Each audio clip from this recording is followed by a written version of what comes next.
Imagine all your audio entertainment available in just one place. That's what the Audible app is all about. With Audible, you can always find the best of what you love or discover something new. Audible has an incredible selection of wellness titles and originals, like The Light Podcast by Michelle Obama, Work It Out by Mel Robbins, and Confidence Gap by Russ Harris. Membership includes access to Audible originals, podcasts, and tons of audiobooks that you can download or stream as much as you want. And as an Audible member, you can choose one title per month from an ever-growing catalog of titles to keep. The Audible app makes it easy to listen anytime, anywhere, whether you're traveling, working out, doing chores, wherever your day takes you. New members can try Audible now free for 30 days. Visit audible.com/motivation or text motivation to 500-500. That's audible.com/motivation or text motivation to 500-500 to try Audible free for 30 days.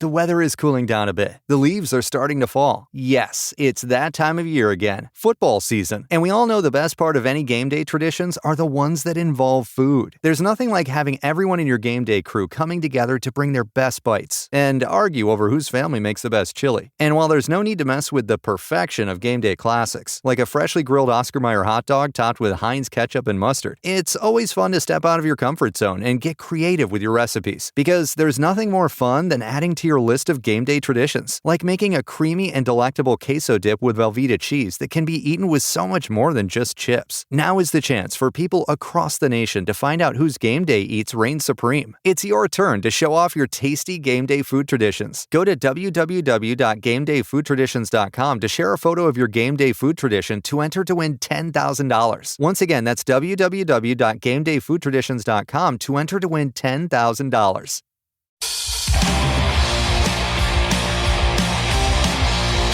This is Full Change with Tom Laidlaw.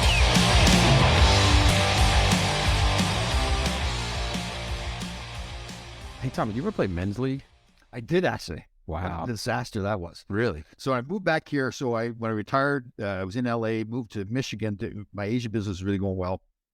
Then moved back to this area and joined a men's league in Greenwich, Connecticut, playing at the Dorothy Hamill Ice Rink. So how old are you at this time? So let's say close to late 30s. Okay, Yeah. so you're youngish. Yep. You can still skate and play. So I'm thinking, we're going to go have some fun, we'll go for a few beers after. Guy goes around me, no big deal. It doesn't matter. It's just fooling around. Guy goes around me again. Now the blood pressure gets going a little bit. And then somebody slashes you and the blood pressure really starts going. All of a sudden now you're in fights. You punch you guys in the men's league. Oh, I played men's league. As you know, I'm a national champion roller hockey player. Can you really? Yes, I am. I played with Robbie Carr and Eddie Carr. We won the championship in Florida. Mike Azeron, great team. But I play men's league ice, and there are some guys that are intense. Oh, yeah. My good buddy JD, he owns a huge audiovisual company, and he's like the best teammate in that. He is so fired up every game. Oh, and it's kind of, he would have been a guy you probably would have fought against in all of these things because some guys are really into it. Pretty much every NHL player that I talk to that plays in men's leagues ends up getting fights because they go in with the attitude they're just having fun. And the young kids know that these guys are NHL players and they want to make a name for themselves and say, I did this to Laidlaw and everything. We had one game, the final straw, we were playing a game up in Stamford, Connecticut, the Twin Rinks up in Stamford. Nice little bar in the middle, so you go play and then you go have a few beers after the game. And can't remember what happened. Some kid did something to me and I had snapped. I'd had enough, punched him, knocked him down. I think he went down a little bit easier than, I didn't think I hit him that hard. And so now his buddy comes skating over, punch him, knock him down. Another one goes over, punch him, knock him down. And at the time, I lost my mind. So you go around like Hulk smash on everybody. So now I go back in the locker room and I'm like, what did I do? So I said, okay, I settled down. I think I took a week off, whatever, came back to play another game and we played the same team again. So I went over to the three young guys and I said, listen, I need to apologize. I played in the NHL. I'm an adult. I should not be acting like that.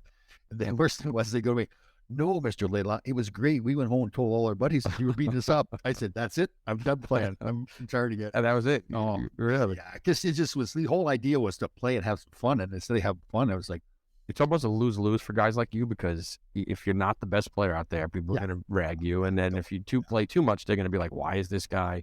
We played against Mike Hartman in the league in Jersey, and he was fine. We didn't really recognize who he was at first. And he was kind of half speed, but also still, you could tell he was still good. I think that's the kind of happy medium because if you're out there like a hardo skating around everybody, they're going to think you're just a dick. But if you're, And if someone skates around you, you might get pissed, and there you go. Yeah, like it's, but you're playing defense too. I think it's worse because now you're supposed to be stopping these guys. I'm an NHL defenseman. I'm supposed to stop them. That's the guy's going to go around because I'm going halfway. Right. Then the whole thing, and it's okay the first time. Then it happens again, and it happens again. You're like, oh, now ego kicks in and all kinds of stuff.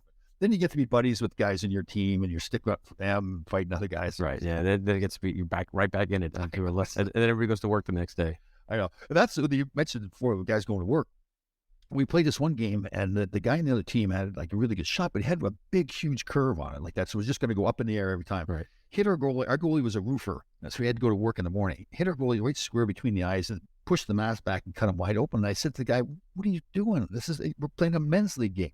And he's like, he couldn't understand why I was getting mad. And in fairness to him, he was just playing hard. Yeah, he was just going to give it 100% because it's like we get that mentality. You know, again, one of the things I do is I have a roller hockey league that I run in New York, and I talk about to some of my friends that work there, like this guy Brian Noble, and I talk about it all the time, that we have doctors, surgeons playing in the league, like Michael Leah, Josh Marcus. They're diving and blocking shots and rolling. I'm like, what are you doing? You're doing surgery on Thursday. And I'll also it'll be great because I'll get it, like Dr. Leah will just text me and he'll be like, hey, I had the second assist on that one. Why didn't I get line credit for that? I'm like, aren't you just fixing someone's shoulder? That's funny. The other one too is they have these tournaments, weekend tournaments. It was probably like 15 years ago. And this team wanted to recruit me to come play on their team. I said, "Go, Tommy, come play on the team. You can run the power play for us." I'm going, "Did you ever watch me play? I run the power play." The last coach that had me on the power play was Freddie Shearer, and he got fired. Well, listen, even though you'll probably be better than most of the people out there. So Luke Robitaille came down to Chelsea Piers years ago, and he was with the Rangers, and he played in the roller game, and he couldn't skate. He scored 14 goals in the first half. Just picked the puck up and scored from wherever he was. So, like, you can. I could do it. You could do it. Oh. But like they say, what's that expression? All roads lead to the beer league, right? Oh, yeah, that's the fun part. Yeah, sitting around having the beers after. Problem is, most of those games are late night, too, like at 10 o'clock. So by the time you get home, it's 1 or 2. 10 o'clock? Where do you play? Most games are like 11 o'clock. It's insane. And we had actually a good friend of mine passed away, but he and his wife, they did have children. So we got to be really good friends. And so she would drive to the games and then drive home. And we'd be all like 12 beers in it. Oh, geez. And we would just give her a heart. She was at a time when she had the temper and everything. Now, she's not drinking and everybody else is. We're all acting like little kids. Right? Yeah, of course. It's totally aggravating to the person that's not drinking. I played it. I filled in a couple times, split around, and they have these Orthodox guys run a league, the Muncie Beer League. Oh, and it's great. They'll play, and then afterwards they're outside drinking and barbecuing stuff, and it's pretty intense. And it's a really cool thing to jump in on. But it's nuts. Everything leads to the beer league. Yeah, oh yeah. If you're playing a men's league, you got to drink beer. Yeah, of course. A great show coming up. Enjoy this one. Yes, this is a good show. This will be fun.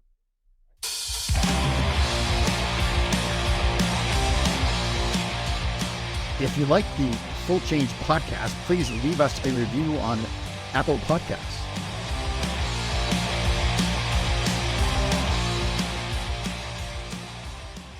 All right, excited for this show, Tom. We have on a two-time Stanley Cup champion, a grinder, you could say, a former Devil, former Red Wing, and former Penguin. We have Doug Brown. Wow. We actually have an intelligent guy on the show here today. That's rare for this show.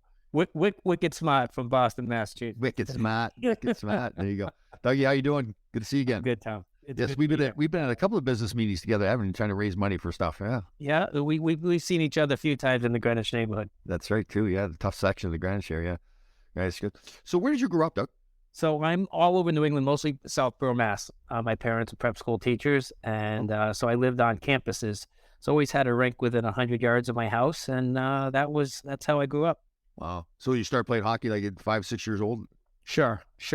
If that late. So always, my parents were at Trinity Pauling and then Suffield Academy, then St. Paul's in New Hampshire, then at St. Mark's when I was 9 in Massachusetts, and so grew up from 9 on in Massachusetts. Wow. So Boston holds more weight in the hockey world, so I just say I'm from Boston. That's a pretty cool upbringing. I never thought of that with the teachers having the rink right there. That's cool. Trinity Pauling's good. Nice. Yeah. Yeah, you got 300 brothers and sisters all the time. Wow, that's cool. And so were you a pretty good player right away, getting on the ice all the time? No, too fat, too slow. My dad was a college football player, and I ran track, and a couple of my uncles played college hockey. Were captain of, they were at Brown and they were at Clarkson, and so I grew up my older cousins were hockey players, so hockey is what I loved and what I did, but my dad told me I was too slow and too fat to be the running back or quarterback on the football teams. Kept me on the ice. Right. So you just kept skating because your skating was pretty good at the NHL level, right? Thanks. I would say everybody's skating's pretty good. Did you see Tom skate? You did. Yeah. Well, you have other skill sets. There you go. Slashing. It was a different league then. Yeah, it definitely was. Yeah, you didn't have to skate too well. Yeah, that's true. So you come along. Now you playing at prep school? Did you actually? Yeah, I went to St. Mark's. Okay. St. Mark's, then went to Boston College. Played 4 years there, and then I was never drafted. Again, too small actually back then. Too small. Right. So not drafted at 18 or 19, and so I was a free agent coming out of BC, and a few teams were interested, and New Jersey showed the love, and they were at the bottom of the food chain. And I looked at the roster and thought I got a chance of making this over some of the other organizations, and said, I'm going to Jersey. Wow, very cool. Very cool. Who was the coach at college? Len Siglarski. Len Siglarski. Oh, wow. Let's go back a little bit. What years is this now? What years did you turn pro? I graduated 86 and went pro then. And right there, that senior year at BC, I was fortunate enough to play on the U.S. national team over in Moscow for the World Championship. So there was about half U.S. U.S. had half pros, half college kids at that time. And so that was a great experience for me to actually go play against, well, my teammates, I should say, were the Mark Johnsons and the Aaron Brodens and some of the other great Olympians. And so and then we played against the Fetisovs and the Fedorovs and the Larionovs and Konstantinovs. And so I saw what the level was at. And so that helped, helped me put a metrics on, can I play this game at the highest level or not? And it was a good shot in the arm. So you believe you could play in the National Hockey League at that point? At that point, when I saw what the top pros around the globe were doing, right? I said I can play this game. Very good. I like that too. So, and had you known Lou Lamoriello at that point before you went to New Jersey? I got there before him. He didn't come to another year. So it was Max McNabb was the general manager at that time, and Lou came the next year. So Lou was at Providence College. Yeah. We knew each other. We were on the opposite benches. Yeah, right. So how'd you get along with Lou? Lou's tough. Lou is so I played 7 years in New Jersey, and it was I'm going to say it my way. I'd finish most seasons at third line right wing. I'd show up the next year at camp at fifth line right wing. And so when I got to Pittsburgh, the doors opened for me to play the game my way. And It went really well statistically in Pittsburgh. And then they gave me away to Detroit. And in Detroit, things went really well. Scotty Bowman liked the way I played, and he used me some games 18 minutes a game, some games 3 minutes a game. It didn't matter, but he would as he moved the chess pieces. I was a huge fan of how he coached the bench, and I feel like I got my PhD at that moment. Oh, really? You like them? So go back to Lou real quick. I mean, again, that's just Lou's way, right? I mean, it's Lou's way, and that's it. Yeah, Lou has his players. Lou does a great job. Make no mistake about it. He's got great teams. I didn't fit into the puzzle, so I was swimming up. But to last for 7 years, though. But to last for 7 years, he's got to like you a little bit, right? I mean, yeah. I don't know. I'm playing against him. So I actually lost in the finals to New Jersey in '95. Detroit. That's right. We only had half a season, and we only played the West teams. East only played the East, West only played the West. And so we had an absolute great year in '95. It was only a 42-game season or whatever it was. And then we beat Chicago in 5 games, but 3 of them went into overtime. And we felt like we'd played 15 games. It was an absolute war to get through Chelios and Roenick and Sutter and Suter and that whole crowd. Right. And we waited almost 2 weeks for New Jersey to beat the Rangers that year. We wanted, the league wanted to start on call it a weekend game, and we finished early. They went 7 games, and when we showed up in that war, Stanley Cup Finals, we just were looking to play good hockey, and we were no longer angry. And New Jersey was still angry coming off of beating the Rangers, and they grinded us. And we lost 4 straight. And we're going, what the heck just happened? Because we really felt we had a great team. Right. Wow. And Scotty was still coaching at that point? Yeah, Scotty had just got in there 2 years before that. That was his second year coaching. He'd coached maybe even his first. He had gone to Detroit first as like a president.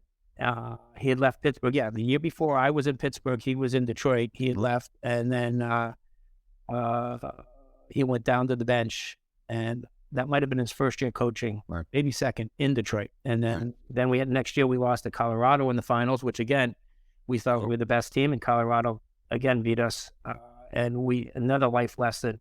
And then the next 2 years, 97, 98, when we got to the quarterfinals and semis and finals, there was no mercy. So we swept Washington, and then we swept Philly, then swept Washington, those two finals back to back, and we were pretty angry by that. Yeah, that's cool. Yeah, that team was loaded, Doug, right? You want to talk about that? You had a ton of Hall of Famers on that Detroit team. Yeah, I think over half the team. I mean, we played an outdoor game a couple years ago, about 5 years ago, in Colorado, and so I think there were like 22 Hall of Famers on the ice. It was wild between the two teams. So is that the goalie brawls then too? Is that when the three for hitting? Yeah. Right. Yeah, so that was the hit was when Colorado knocked us out in '96, and they went on to win the cup. They swept Florida, right. And then '97 was round 2 and round 3 of those fights. Wow, that was good brawls too, with Patrick Rock and one other net there. That was classic stuff. Those are crazy. Those are they're obviously they're making movies about it, and people say, "Did you go see the movie?" I go, "No, I was there. I know what happened. It was." I didn't know they had a movie about it. Oh wow. Yeah, I'll have to see that. Well, they did a 30 for 30 or something. Doug, you got to be part of two incredible NHL rivalries with the Rangers Devils, which wasn't as intense at the time, and the Colorado Detroit rivalry. Do you think they compare to each other? Sure, they are awesome rivalries, and that New Jersey, when New Jersey was trying to earn their respect, and eventually they did, and that Ranger team that won the cup, they put that together, and that was a massive team. I think ours in Colorado was, I don't know, just because I was there, I wasn't in the East, but I think it was more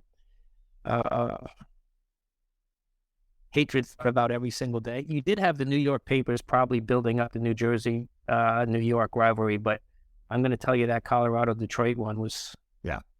There's a real hatred there, right? I mean, there's some real hatred. Yeah. There's some real hatred. Right. So going back a little bit, how did you leave New Jersey and get to Pittsburgh? Were you traded?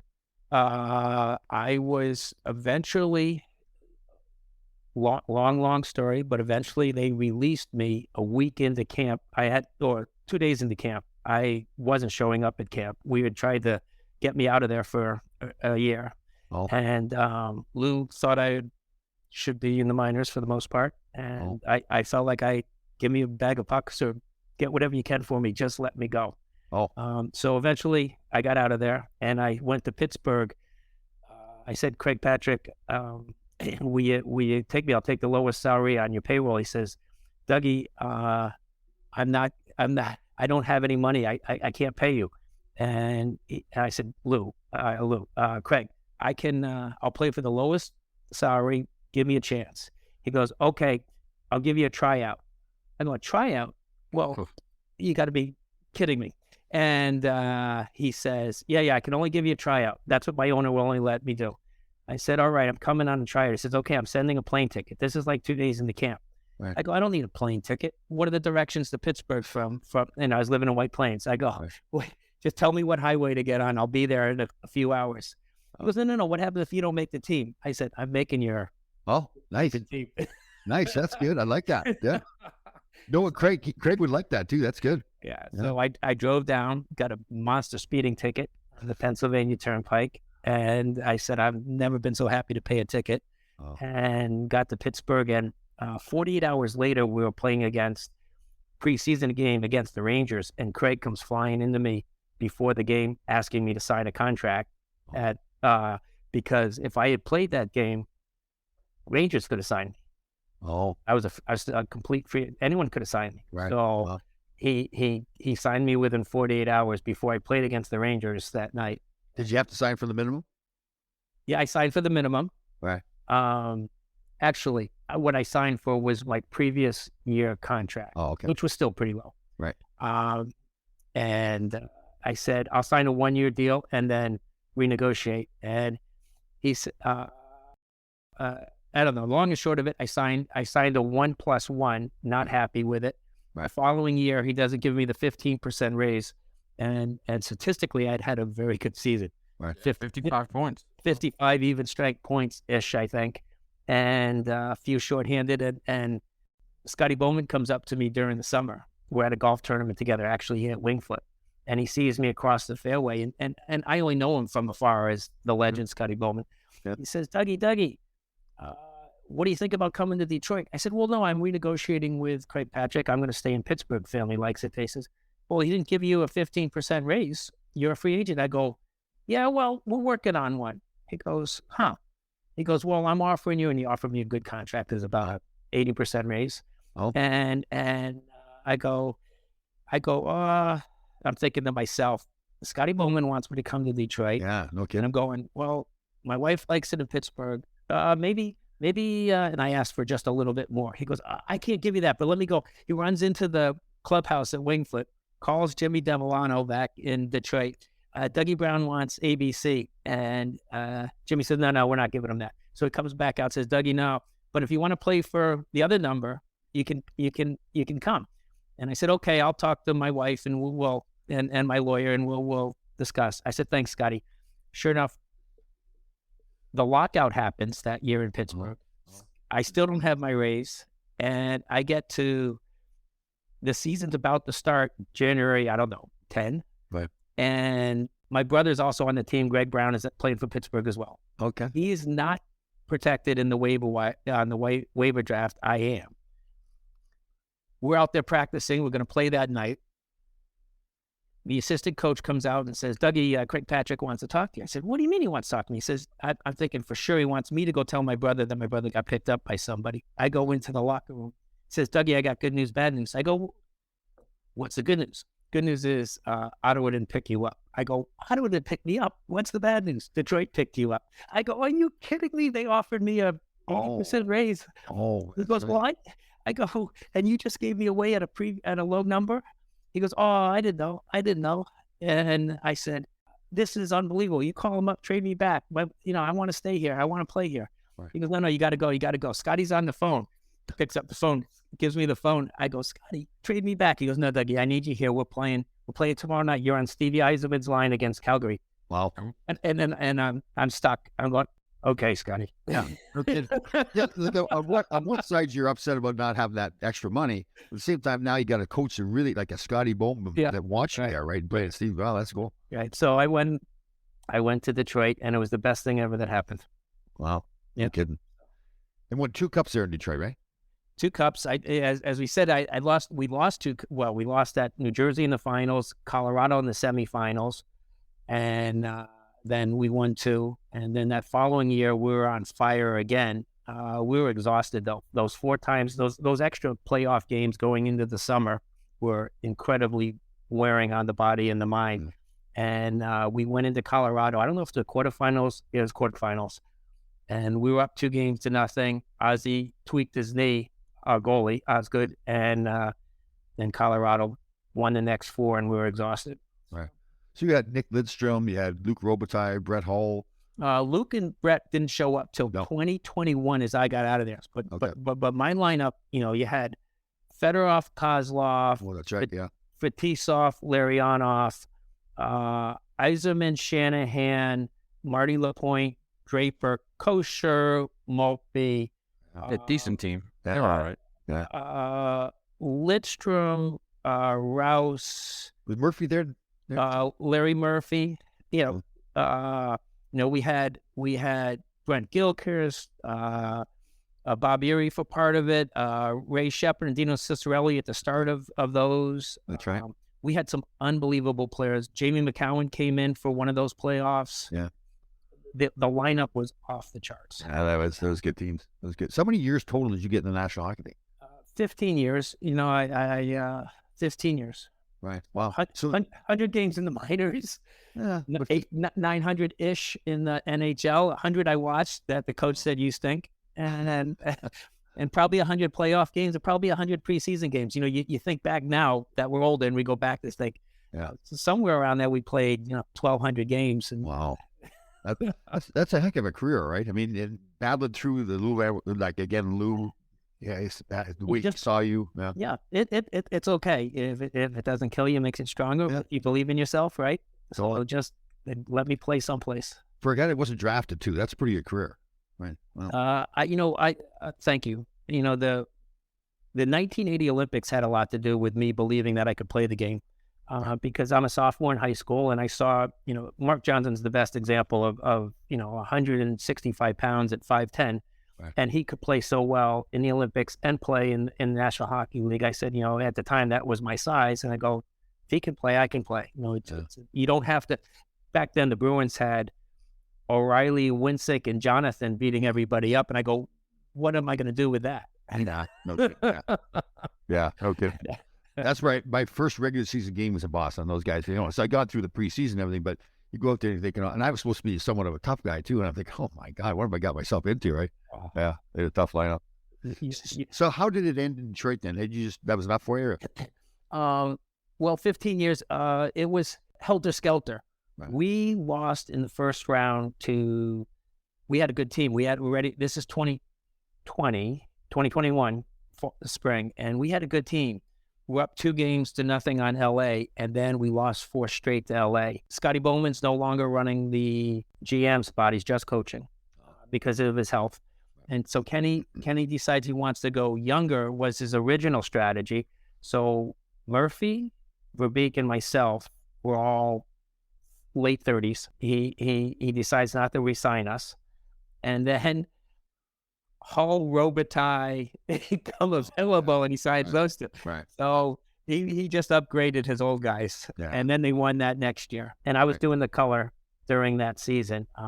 Also, I had an opportunity. A couple of the other NHL teams, including here in New York, asked if I wanted to come play, and I was hesitant. I wanted to go play back in Detroit, where I knew Scotty was only going to use me 65, 70 games, and he'll use me the way I can. And depending on the lineup that we're playing against, at 38, I didn't need the football. I didn't need to try to go 20 minutes a game with the youngsters. So I rather play 10 minutes a game with Sergei on my line than 20 minutes chasing Sergei. Yeah. And so 9/11 happened, and so the whole world stopped right then. So as I'm trying to either get back into Detroit, or it's right there at the starting training camp, I'm still talking to Detroit, and then the world happens.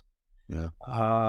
And so I just sat still with my family, and then the season moved on. So maybe I was going to play another season, but it stopped at 9/11. Yeah. Okay. So you got into broadcasting right away in Detroit? Yeah, they asked me to jump in. Mickey Redmond wasn't feeling well. He had health issues with the food, and so I did a lot of the road games. So it was easier for him to take care of himself that season. So I'm trying to think how many I did, but I might have done somewhere between 25 and 45 games color over 2 seasons. Did you enjoy that? You know what I really enjoyed? I enjoyed doing pre-game, post-game. During the game, it's hard for the color guy to get in. Play-by-play guy is doing terrific. He owns it. And it's hard to go back and explain the sport unless you have time to actually bring up your film. Yeah. So it took me a while to learn how to slap my play-by-play guy and say something over him during the play. That took a while. Yeah, that is the tough thing, right? Being concise and getting the why did this happen to explain to fans. Yeah, very cool. So, all right, so then you do that for broadcasting, and then hockey's done for you at that point. Yep, hockey's done, and then I have 5 kids at that point. Right. And so, I had said to the wife, "Do you want to go live in another city?" Or no, I'm raising the kids here. So if you want to go play, go play. And I said, well, you know what? Let's settle down. I've played 15 years. The body hurts. Right. And so, so here was where in Detroit. We stayed in Detroit another 12 years. Oh, okay. And so I started working as a consultant for Sun Microsystems, just opening doors and helping them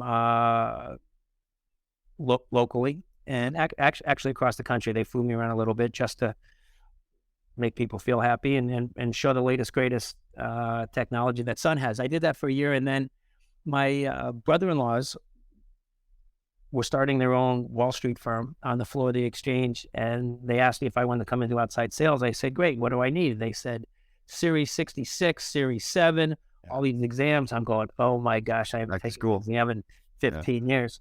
So the funny story is I go to take my Series 66. It's a 6-hour exam. Right. And I've been cramming for a couple months and scared out of my mind that what happens if I don't pass, and grind through.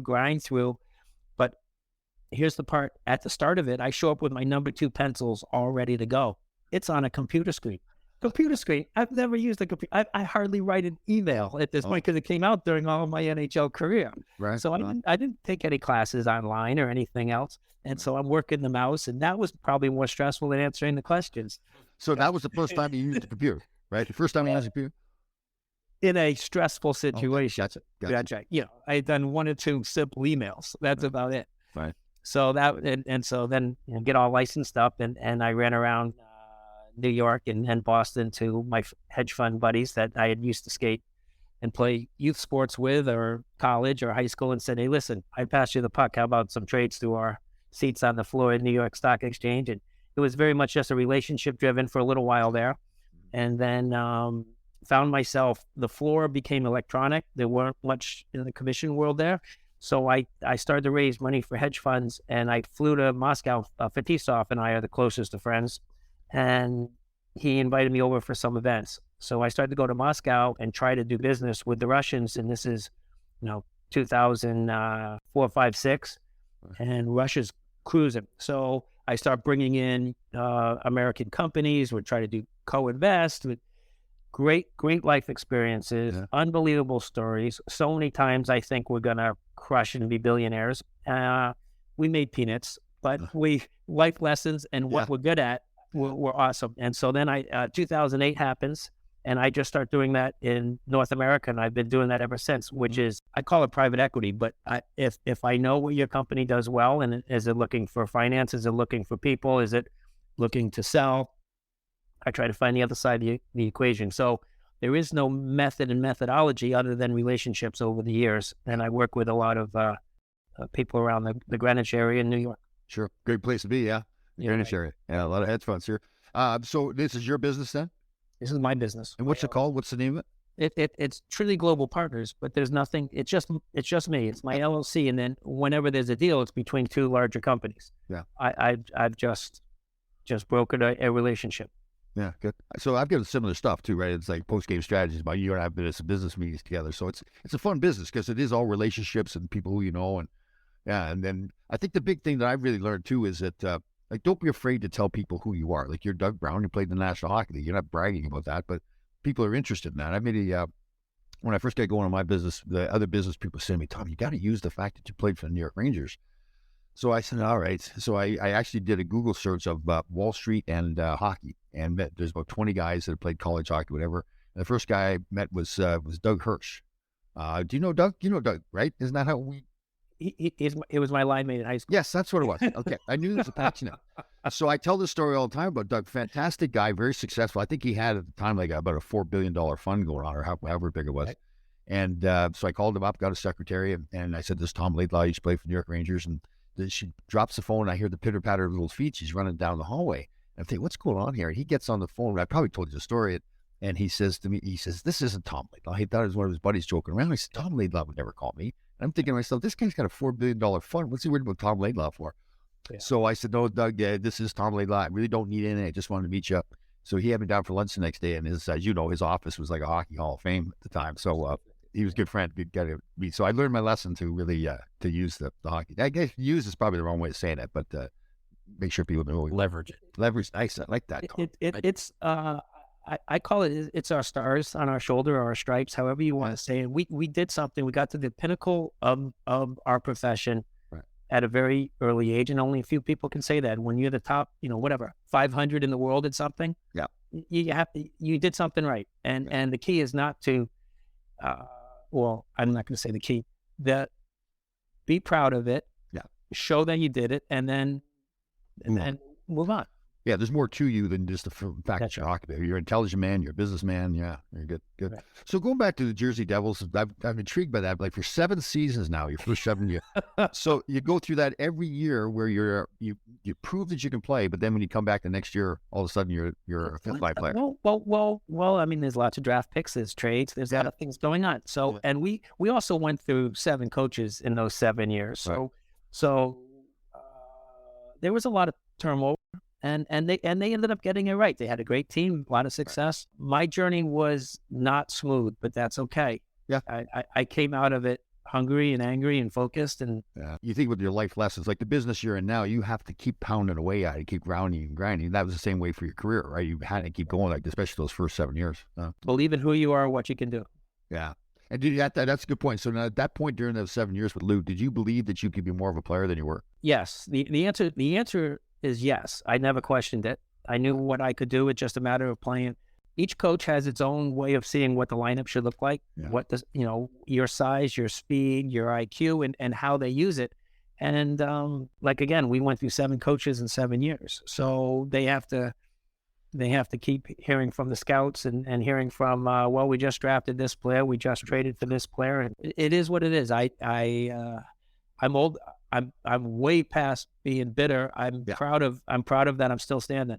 Yeah, and have a career like that too. After that, I mean, those 7 years could be good enough for a lot of people playing in the National Hockey League. But you went on then, and they were a big part. Like I love the part that Scotty Bowman wanted you to that bad, right? I think that's a heck of a compliment to you, right?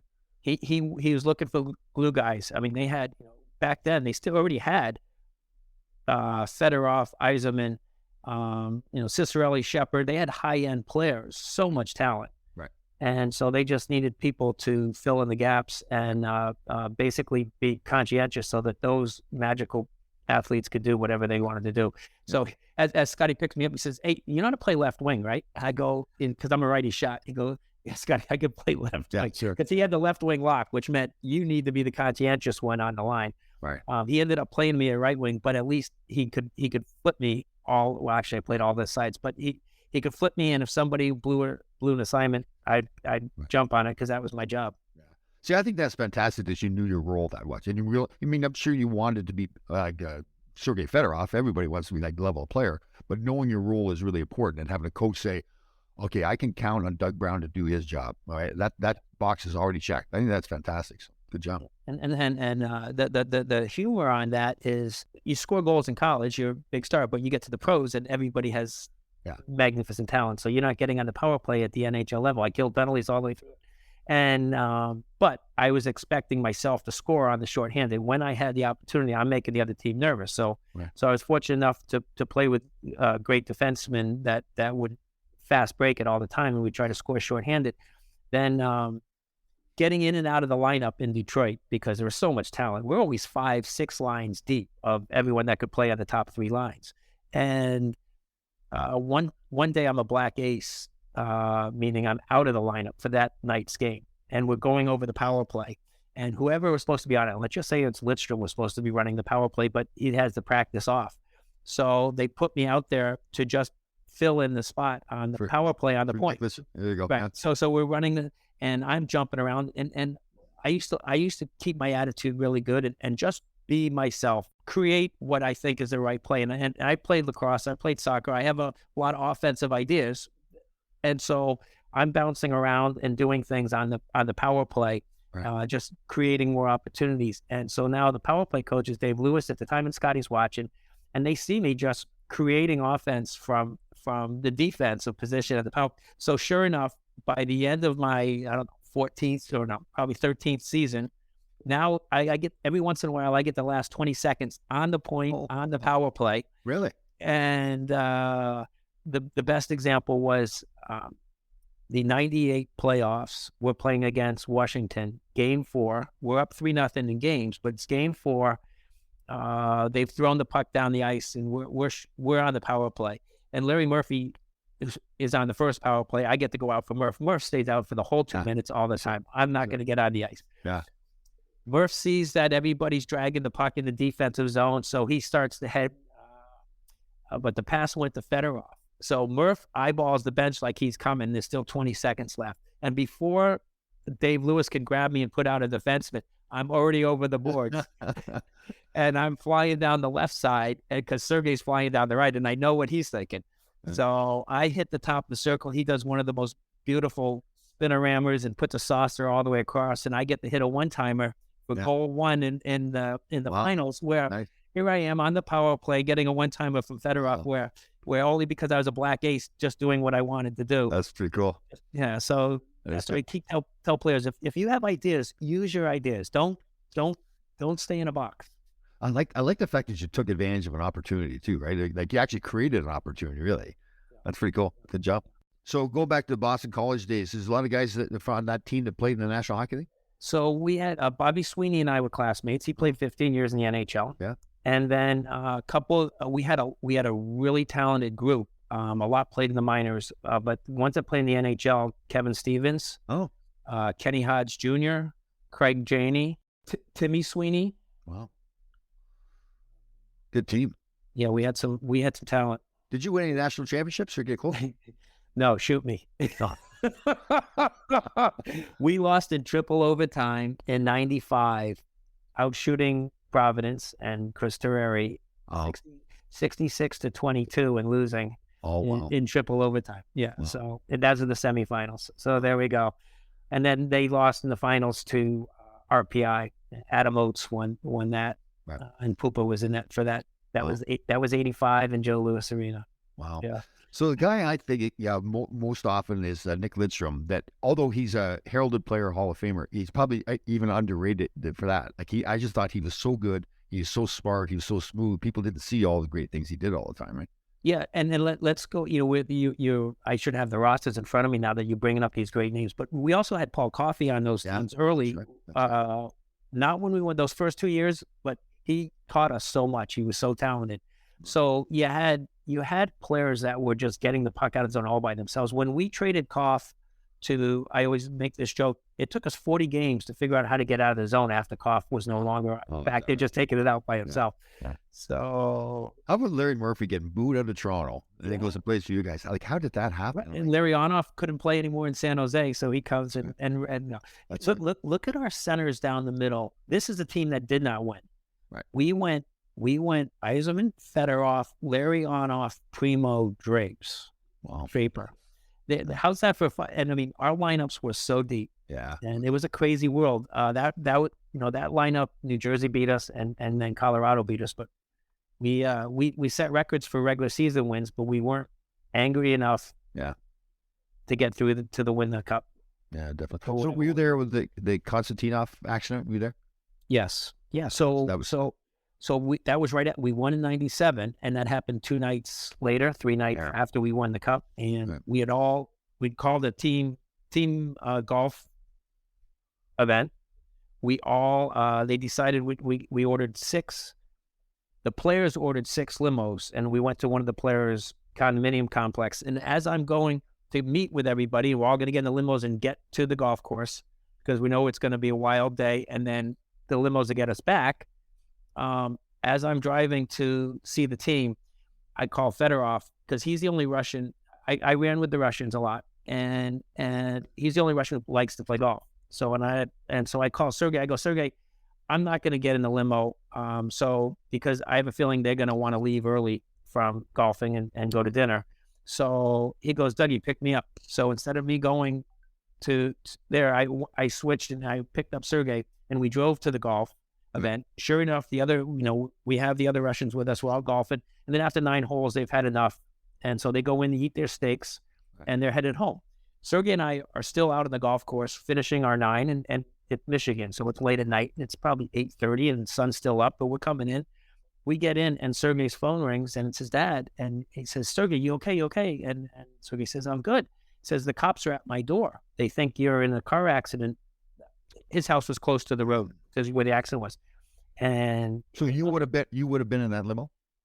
Technically, yeah, most likely. Wow. All of us. And so Sergey goes, no, it must be Fetisov, Konstantinov, and Sergey Matskanov, our trainer. 3 of them had left early. They ate dinner and they're heading home.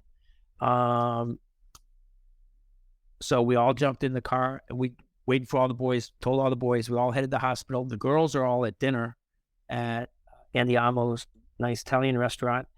Comes across the TV that there's an accident. Now, my wife doesn't know if she knows who I usually run with on these events. She doesn't know if I'm in the accident. They say a bunch of the Red Wings and the Russian players. And so all the wives left the restaurant and went to the hospital. And it was, so we had whatever that was, 60 of us at the hospital. And we have our 3 guys in intensive care. And then 2 of the wives had miscarriages or other explosions internally that they had to. So we ended up with 5 of our family. I didn't know that part. So it was a long, tough night. Did the trainer did he survive or did he? He survived. He just passed away recently, but he was in a wheelchair for a long time. Right. And Konstantinov, he's in a wheelchair still. He's still in a wheelchair now. I saw him the other day at a reunion a couple weeks ago. We were back in Detroit for 25 years since we won, so it was good to see everybody. And Fetisov fully recovered. Yeah, he had damage. He 90%. He had damage to his leg. The driver had fallen asleep. That's what it was. Okay. And he just went from the right lane. He's going, call it 45, 55, right. and fell asleep and just drove. He could have been going 60, but he's on a road. It wouldn't be a problem that he'd be doing that. And he fell asleep, went right across the lanes, and the boys were yelling at him to wake up. And he had medical conditions. He didn't have a license. He didn't have. He has something that knocks him out. So anyways, he passes out, goes across and hits a tree at 55, 60 miles an hour. And Fetisov put his feet up on the bar that comes out in a limo. And so if he hit that way and spun off, and I think, I'm only guessing, but I think Konstantinov was up front and Matsukhanov went airborne, and we guess that they hit heads at 50 miles an hour. Wow. That was a really emotional time, too, even after that. Like, the next year you guys won, right? And didn't he come out in the ice in the wheelchair? Yeah. Right. The next year was in Washington. Yeah.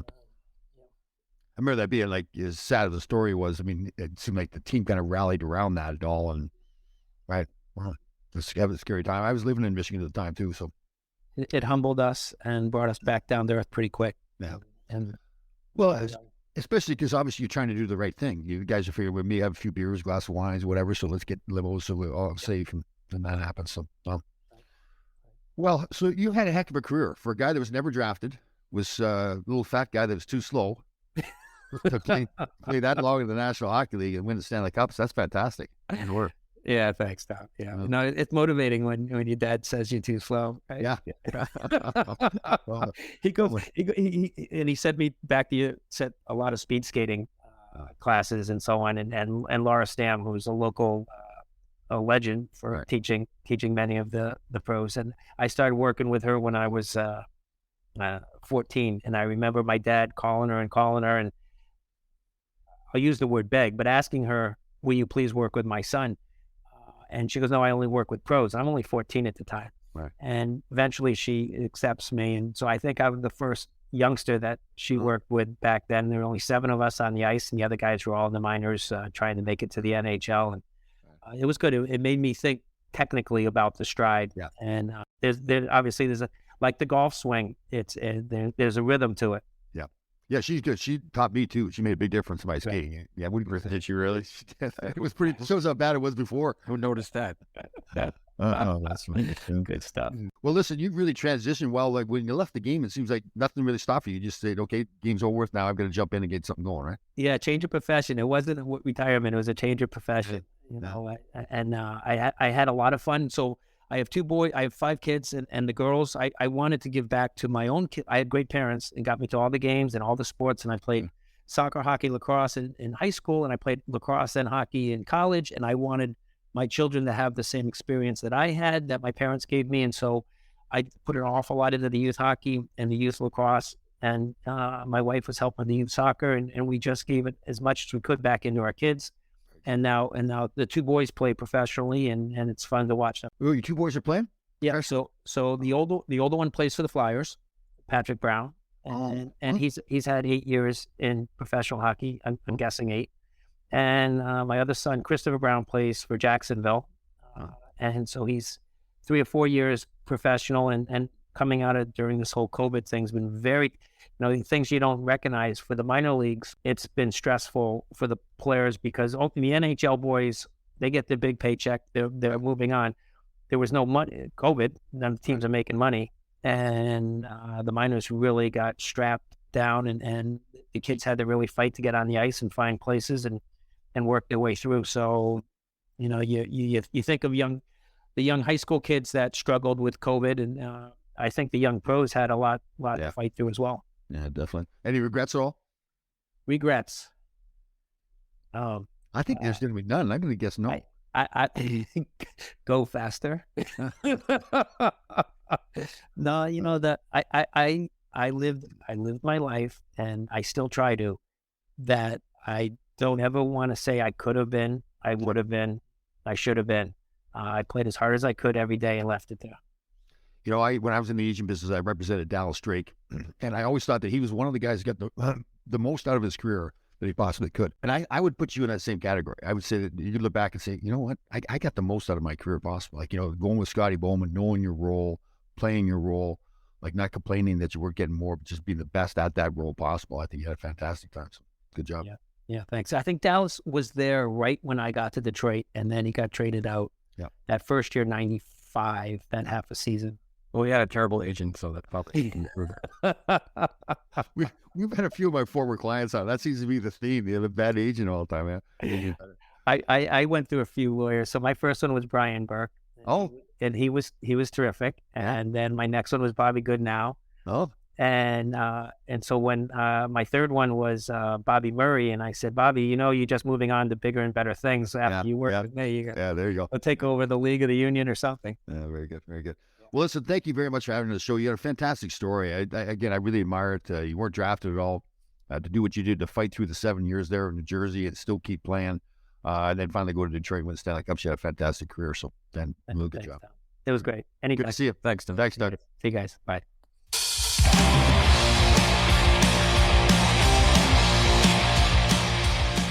That was a great chat with Doug Brown. And how cool of a flex was that, Tom? And he's like, yeah, my son's doing well. He's on the Flyers. I know. I didn't realize that. Yeah, it's just not a big deal. Yeah, he's quite a guy. Very intelligent guy, well-educated, unlike most hockey players.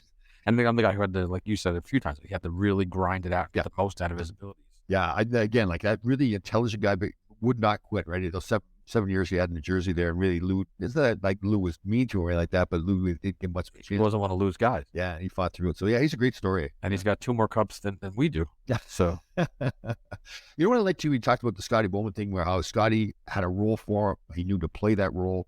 Scotty, and I do admire because how he really created chances for himself. We'll talk about how he got on the power play. And yeah, that's a great point. Like he's like another guy. Another time he seized his moment. Yeah, just even though it was practice, he still showed them something. And Scotty Bowman, the genius that he is. Yeah, utilized. So awesome episode. Yeah, that was a great show.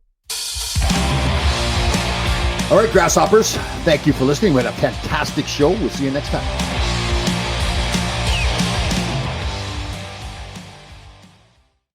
Trading at Schwab is now powered by Ameritrade, giving you even more specialized support than ever before. Like access to the trade desk, our team of passionate traders ready to tackle anything from the most complex trading questions to a simple strategy gut check. Need assistance? No problem.